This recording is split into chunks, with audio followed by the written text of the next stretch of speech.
You're watching ABC4 News, celebrating 75 years.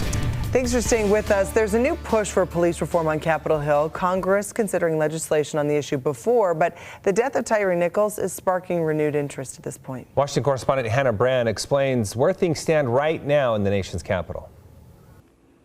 The Congressional Black Caucus met with President Biden on Thursday, and the group's chair says they're on the same page about how to work together to try and pass police reform legislation.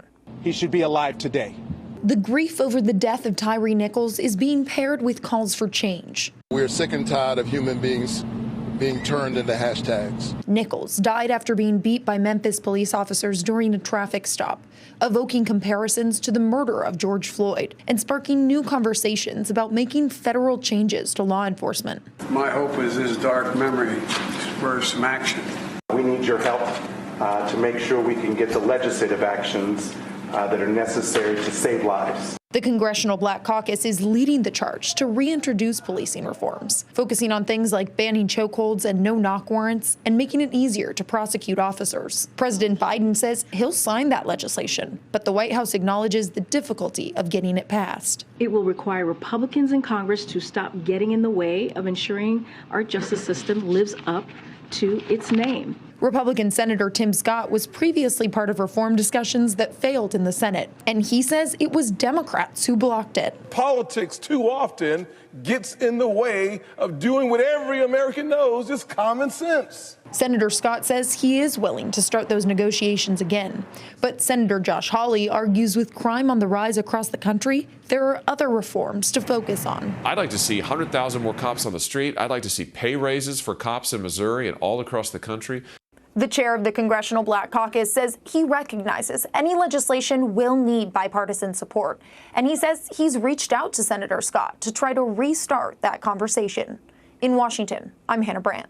All right, thank you, Hannah. Well, the movie Groundhog Day turns 30 today. Can you believe it? Bill Murray and Andie MacDowell have done more to cement the day on the calendar than Punxsutawney Phil himself. And on this Groundhog Day, it reached a milestone birthday.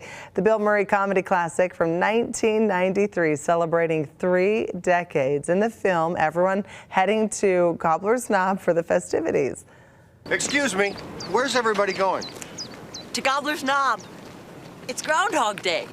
You're all repeating your favorite quote now, I'm sure. Well, all that repeated attention didn't put Gobbler's Knob on the map. They have been celebrating Groundhog Day there since 1887, but the film did boost tourism. Gobbler's Knob going from 5,000 to 35,000 visitors each February 2nd.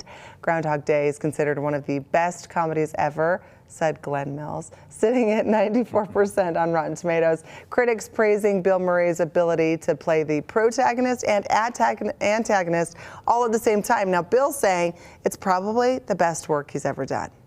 See, I'm in good company. Yeah, right? I guess so. Yes, you are. Okay, what's this stuff about you picking a fight with Punxsutawney Phil on Twitter today? I heard that, and I heard you said I was throwing shade, and I just want to be very clear. I'm throwing shadow, because that's what you do on Groundhog Day. Here's my issue, guys. Okay. I'm just all about science, and yes, you're going to see my tweet here. He's just not accurate, and as Utah's most accurate forecast, it's really hard because when you crunch the numbers, Punxsutawney Phil's only right about 40% of the time. Pop quiz, Glenn. If I'm like, hey, 40% of the time, you're going to be safe if you walk down the street, or are you going to go, I feel good about that, Alana? The odds. If you had 90%, it depends on what I'm doing. It depends on what I'm doing. Oh, please. Okay, Phil, this is my issue with you. We need you to be a little more accurate, but I wasn't the only one. Yeah, I was going to say, make sure you make note that PETA stepped in on what you were saying, the Punxsutawney Phil debate, replying to Alana's tweet about this stat, saying, quote, when hashtag Punxsutawney Phil is dragged out of his burrow to be held up to flashing lights and rowdy crowds, he has no idea what's happening. You've got PETA on your side. Phil, possibly not a reliable source. No, there you go. PETA's with you. They said you should get your forecast from a bona fide meteorologist. And I'm like, PETA, thanks for the online support. I agree with that. You want to get your forecast from a meteorologist because we're all about the science, folks. Not about the shadow. And honestly, it's not Phil's fault. He gets woken up, pulled out of the hole. Would you be in a great mood if that happened to you? No. And I don't think you could make the best decisions, but he did call for 6 more weeks of winter.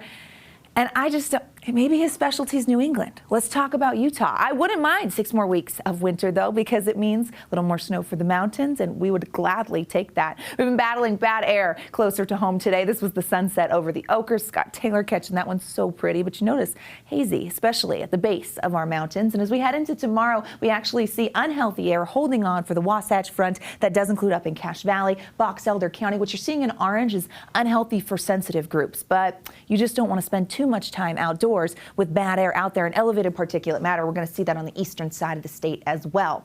Really easy for air quality to decline when you have high pressure and control. It's a ridge over the Beehive State, which actually pushes moisture in and around it. But we do have increasing cloud cover tonight, and that's ahead of a weak little system that's going to impact us for the close of our work week. Temperatures 37. We said that was warm. Goodness, you know we've been dealing with an Arctic blast when we think the upper 30s in Salt Lake, which is below average, is warm. Teens in Logan, single digits in Vernal for the high.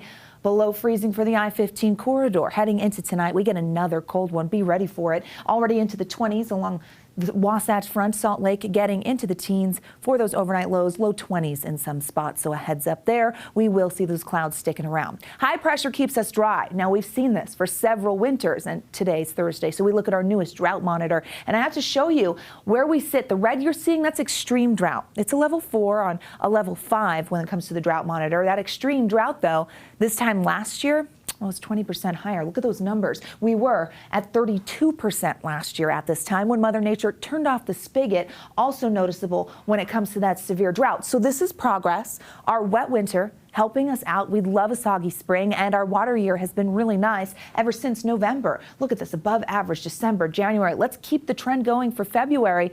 We just need storms to do that. When's our next one? Well, here we go. Breaking down that ridge of high pressure. Watch the clock in the corner of your screen. You're going to see as this cloud cover kind of pushes in, it increases by tomorrow afternoon, and a little bit of moisture wants to sneak in. Now, don't know if that's going to hit the ground. We will be unsettled for our Friday, and we will see cloud cover, and our southerly flow picks up, which will allow for temperatures to climb a little bit. High pressure and control for our Saturday, and here we are into Sunday. Here comes our next system. This line you're seeing, that's the center of the trough that's going to dip in, and it does bring colder air with it. As you can see, potential of wet weather all the way down the I-15 corridor, and snow. Mountain snow that will quickly turn to valley snow and accumulation possible as we roll into Sunday and Monday. But until then, we're breathing in that bad air. I know, inversion, not our favorite.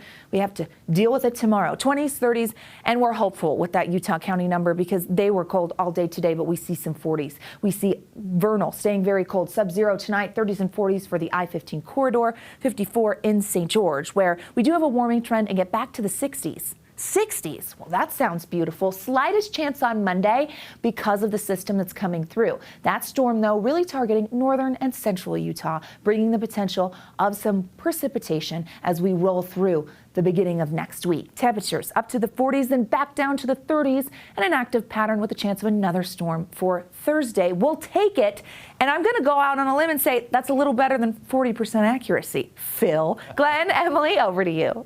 But I do like the